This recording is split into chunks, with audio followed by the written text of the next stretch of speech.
I was transported to a faraway land, into a world where monsters rule. I played the game like an ace. Now we're in this place to save the monsters from the evil mood. Monsters rule. Monsters rule. Monster Rancher. Monster Rancher, one of the many monster battle video games to seemingly capitalize on the popularity of Pokemon. Much like Pokemon, the player acquires different types of creatures, but the way you level them up and acquire them is actually quite unique. The biggest draw to Monster Rancher was being able to acquire a random monster via a CD, or as it's known in-game, Disc Stone. You then raise your monster by feeding it, training it, and eventually battling other monsters. My first experience with Monster Rancher was actually through the anime, and I remember absolutely loving it as a kid. After rewatching it though, I questioned what I was on at 7 years old, most likely Cinnamon Toast Crunch and 7-Up. That being said, the anime was actually really popular, and of course Tecmo was going to take advantage of this and capitalize on the anime's success. Now, how were they going to go about this? Were they going to make an adventure game based off of it, surrounding Genki and his friends? Or maybe an RPG where you level up the creatures you have and then eventually can get other monsters? Or maybe they could make it into a puzzle bouncing game with pogo sticks. I mean, I'm just kind of throwing something out there, but wait, they actually did that?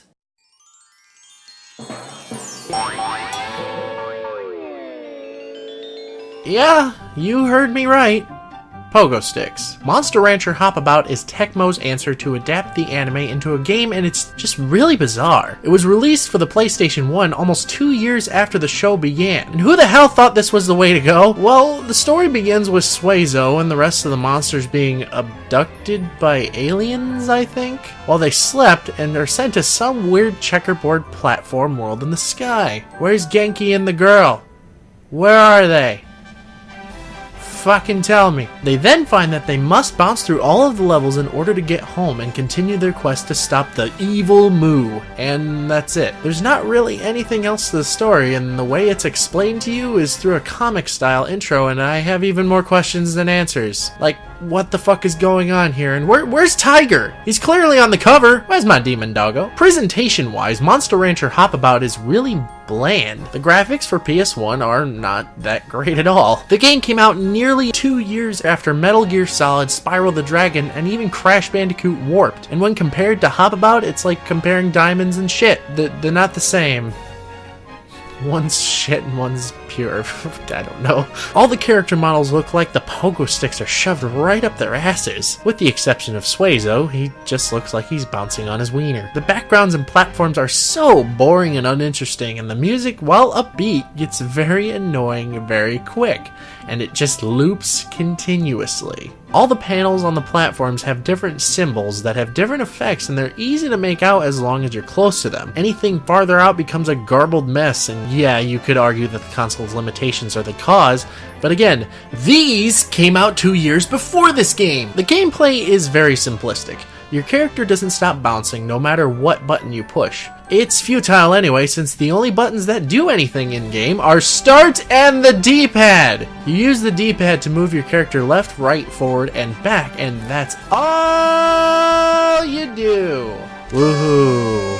How long you hold the direction you want to go controls your speed, which can help if there's long stretches of platforms, but most of the time you'll be flicking the D-pad back and forth to make sure you don't fall off the edge, which doesn't really matter since that's all you'll be doing anyway. To help, liven things up, each panel does something to make the game less fucking boring. There's heart and skull panels that affect your health, gravity panels that can either make you jump higher or lower, rocket panels that can skip a chunk of a level, and glass panels that break after hopping on them. Then there's the arrow panels, which launch you in whatever direction they're facing. This game just controls like garbage. As I stated before, pressing any direction on the D-pad moves your character forward, and the longer you hold it, the faster you go. And when you have to make precise platforming, ooh, it sucks. Every goddamn time you think you got it, you don't.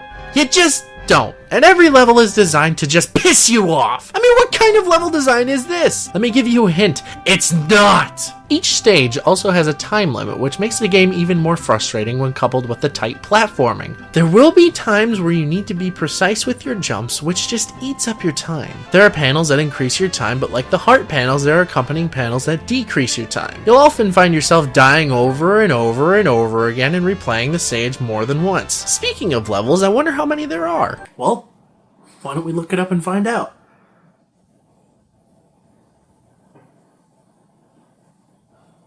There's over 80. Nope, not doing this anymore. Nope, not playing it anymore. Nope, fucking done, John. No, you cannot, John. John, I told you a million times I can't play this game anymore. You can't make me. I'm done with it. No. With all that being said, play Frogger instead. It's a better game and it makes sense while you bounce. Good night, everybody.